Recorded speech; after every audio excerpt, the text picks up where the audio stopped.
আসসালামু আলাইকুম রহমতুল্লাহ। সুপ্রিয় শিক্ষার্থীবৃন্দ, আশা করি তোমরা সবাই ভালো আছো।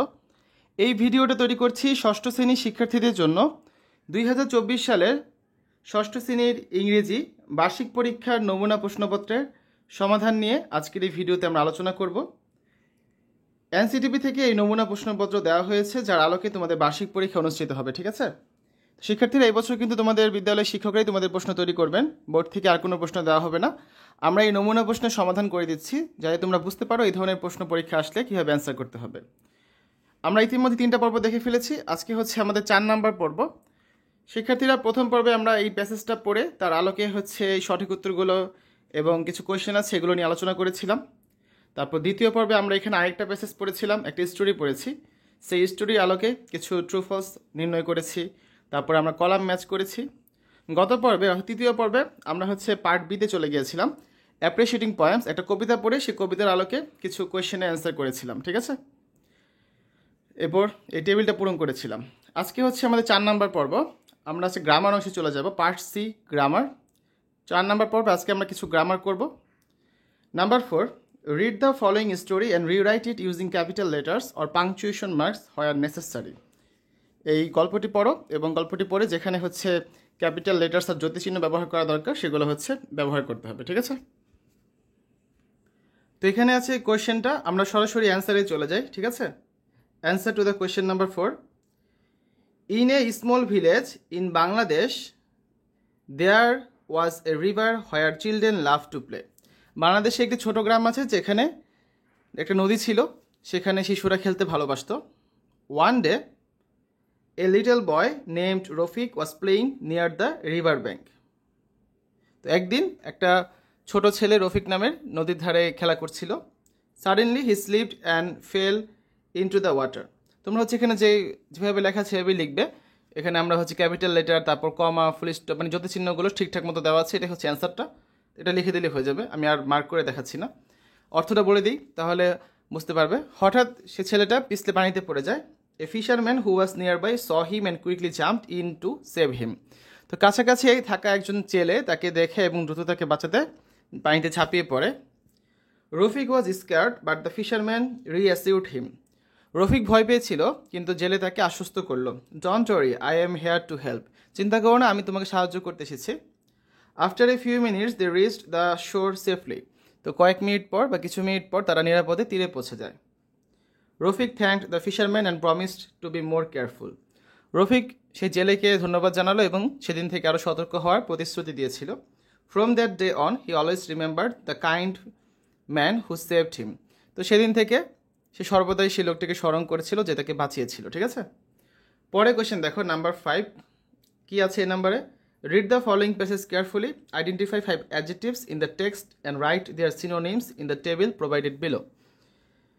অর্থাৎ এই অনুচ্ছেদটি মনোযোগ দিয়ে পড়তে বলা হয়েছে। তারপর এখান থেকে 5টি অ্যাডজেক্টিভস মানে বিশেষণ চিহ্নিত করতে বলা হয়েছে এবং সেগুলো হচ্ছে এই নিচে একটা ছক আছে, এই ছকে আমাদের লিখতে বলা হয়েছে এবং তার সিনোনিমগুলো লিখতে বলা হয়েছে, মানে সমার্থক শব্দগুলো। তো প্রথমে আমরা টেক্সটটা পড়ি। In a remote village surrounded by lush green fields there lived an old man. সবুজ মাঠে ঘেরা এক প্রত্যন্ত গ্রামে এক বৃদ্ধ বাস করতেন। He was known for his wise advice and helpful nature. তিনি তার জ্ঞানী পরামর্শ এবং সহায়ক প্রকৃতির জন্য পরিচিত ছিলেন। The villagers often came to him with their problems and his calm and gentle words would always bring them comfort. গ্রামবাসীরা প্রায়ই তার কাছে সমস্যা নিয়ে আসতেন এবং তার শান্ত ও মৃদু কথা সর্বদা তাদের সান্ত্বনা এনে দিত। One day smart boy came to the old man with a difficult problem. তো একদিন এক বুদ্ধিমান ছেলে একটা কঠিন সমস্যা নিয়ে সে বৃদ্ধের কাছে আসলেন। The old man listened with a patient smile and then gave the boy some valuable advice. তো বৃদ্ধ ধৈর্যশীল একটা হাসি দিয়ে শুনলেন এবং ছেলেটিকে কিছু মূল্যবান পরামর্শ দিলেন। The boy was grateful and promised to follow his words. তো ছেলেটি কৃতজ্ঞ ছিল এবং তার কথা অনুসরণ করার প্রতিশ্রুতি দেয়। তো এখানে অনেকগুলো অ্যাডজেক্টিভ আছে, তোমাদের হচ্ছে 5টা করে লিখলেই চলবে এবং তার সিনোনিম লিখতে হবে একটা করে অ্যাটলিস্ট। আমরা হচ্ছে অ্যান্সারটা দেখি। Answer to the question number 5A, এখানে দেখো কি বলা আছে যে অনেকগুলো অ্যাডজেক্টিভ রয়েছে, এখান থেকে তোমরা হচ্ছে 5টা লিখলেই হবে এবং প্রতিটার একটা করে অ্যাটলিস্ট সিনোনিম লিখতে হবে, সেটাই বলা হয়েছে। দেখো প্রথমে আছে কি অ্যাডজেক্টিভস, রিমোট। রিমোটের সিনোনিম কি? ডিস্ট্যান্ট। ওল্ড সিনোনিম হচ্ছে elderly, aged, mature, senior. Wiser synonym হচ্ছে ইন্টেলিজেন্ট, নলেজেবল। হেল্পফুল এই অ্যাডজেক্টিভের সিনোনিম হচ্ছে সাপোর্টিভ, কেয়ারিং। কম সিনোনিম হচ্ছে কোয়াইট, কুল, ট্রাঙ্কুইল, রিল্যাক্সড। জেন্টেলের সিনোনিম হচ্ছে মাইল্ড, কম, সফট, টেন্ডার। স্মার্টের সিনোনিম হচ্ছে ক্লেভার। ডিফিকাল্টের সিনোনিম হার্ড, টাফ, চ্যালেঞ্জিং। প্যাশেন্টের সিনোনিম হচ্ছে টলারেন্ট, এন্ডিউরিং। ভ্যালুয়েবল সিনোনিম হচ্ছে প্রেশাস। গ্রেটফুলের সিনোনিম থ্যাঙ্কফুল, গ্ল্যাড, প্লেজেন্ট। ঠিক আছে, আমরা পরের কোশ্চেনে চলে যাই। বি নাম্বারে, read the conversation and right 3 sentences to describe Rumi using at least 5 adjectives.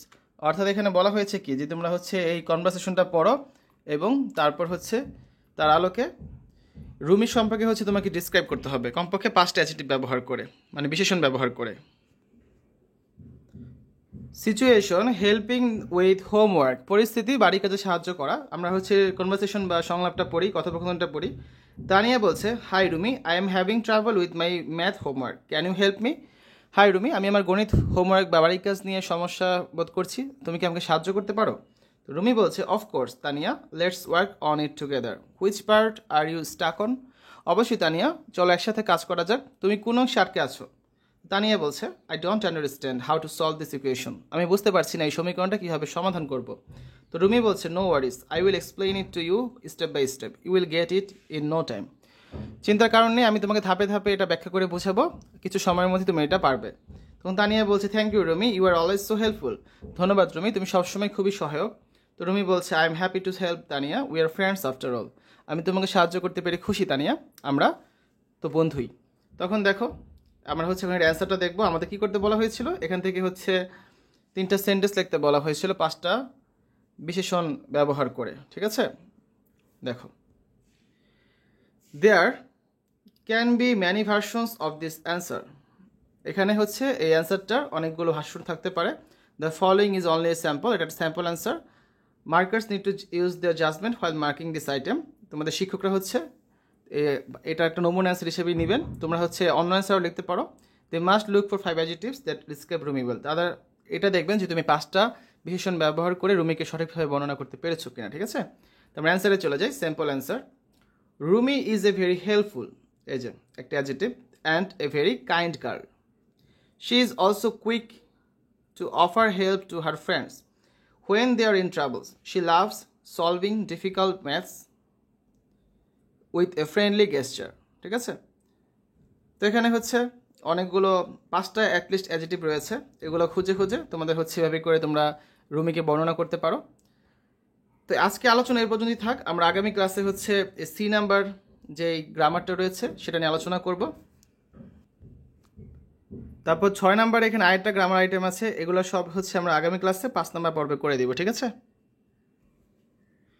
শিক্ষার্থীরা, তোমাদের বার্ষিক পরীক্ষার যে সিলেবাসটা দেওয়া হয়েছে এখান থেকে কিন্তু তোমাদের পরীক্ষার কোশ্চেন থাকবে, যে কটা চ্যাপ্টার রয়েছে এই চ্যাপ্টারগুলো ভালো করে পড়বে। এখানে একটা সিম্পল অ্যান্সার আমরা দিয়েছি আজকে গ্রামার অংশের, বাকি যে গ্রামার অংশটুকু আছে আগামী পর্বে আমরা দেখিয়ে দিব, তারপর আমরা রাইটিং পার্টে চলে যাব।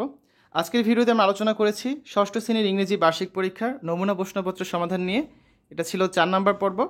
আশা করি তোমাদের কাছে ভিডিওটা ভালো লেগেছে। পরবর্তী পর্বগুলো দেখার আমন্ত্রণ জানিয়ে আজ এখানে বিদায় নিচ্ছি, আল্লাহ হাফেজ।